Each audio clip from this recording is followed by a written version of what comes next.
गिबियाव आं नोंथांमोननि चेनेलखौ बे फुंबिलियाव गोजोननाय आरो शुभेच्छा जासिबाय।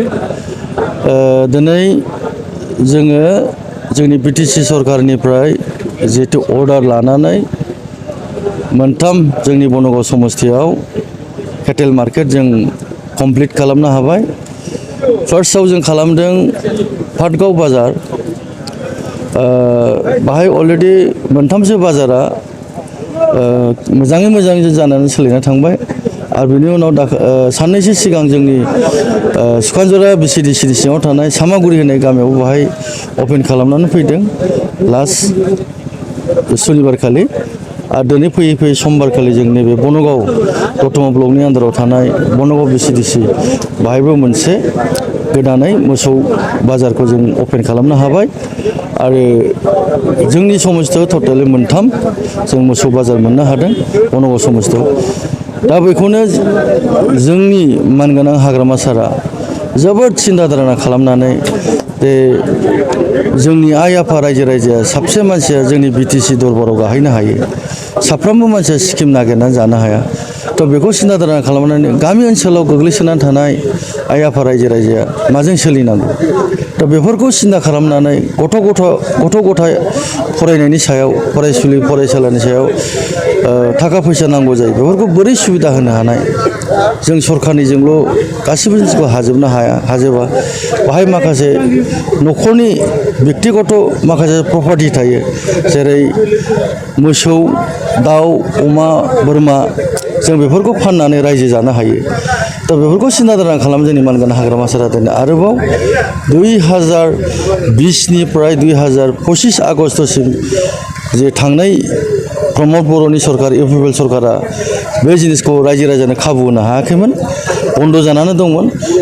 थांनाय 2025नि सेप्तेम्बरनिफ्राय जेब्ला जोङो बिटिसि सरकारखौ जोंनि मानगोनां हाग्रामा सारआ दायथ' लाफिननो आखायाव फैयो, बे दिननिफ्राय जों बेखौ समाल'सना खालामनानै होमबाथ' जोङो नैबे मोसौ बाजारखौ जों खुलिफिनोबा निस्सय जोंनि आइ आफा रायजो राजाया जथेस्थ' एसेबाबो सुबिदा मोनगोन होननानै सिन्था धारना खालामनानै बेखौ रिअपेन खालामनानै होनाय जाफिनदों। आरो दा दिनै एन्टायार बिटिसिआव जोंनि क'क्राझारल' नङा, मोनबा जिल्ला दं, उदालगुरि, तामुलपुर, बाक्सा, चिरां आरो क'क्राझार।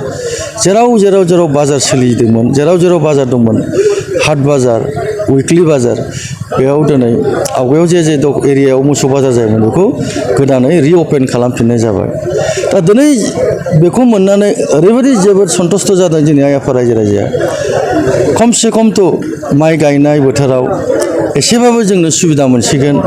मोसौ मानै फाननानै जुदि आं 30-40 हाजार थाखा मोनोब्ला आंनि देग्लायनि माइ गायनायनि लेबार हाजिराखौ आं होनो हासिगोन। आं गथ' गथाय लेखा फरायनायाव एसेबाबो आं हरनो हासिगोन।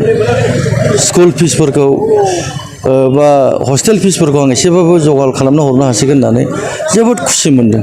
ओंखायनो दिनै जोंनि बिटिसि ओनसोलनि आइ आफा रायजो राजाया बे मोसौ बाजार सिदान्थ' लानायखौ जोबोद वेलकाम खालायदों आरो जोबोद खुसि मोनदों। मानो होनोब्ला बाहाय बयबो आइ आफा रायजो राजाया मोनसे इन्जय खालामनो हाबाय।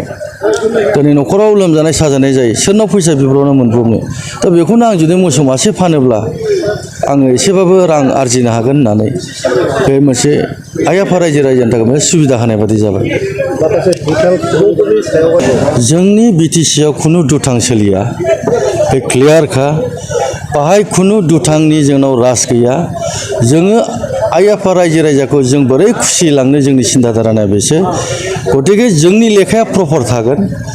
लेखा प्रपारखौ जुदि लामा ससेयाव जेनेबा बाहाय बायनायनि स्लिप थागोन, फाननायनि स्लिप थागोन, बे लेखाखौ अनलि बेखौ आयेनगत भाबैल' नायनो हागोन, चेक खालामनो हागोन बे लेखाया प्रपार नंगौना नङा।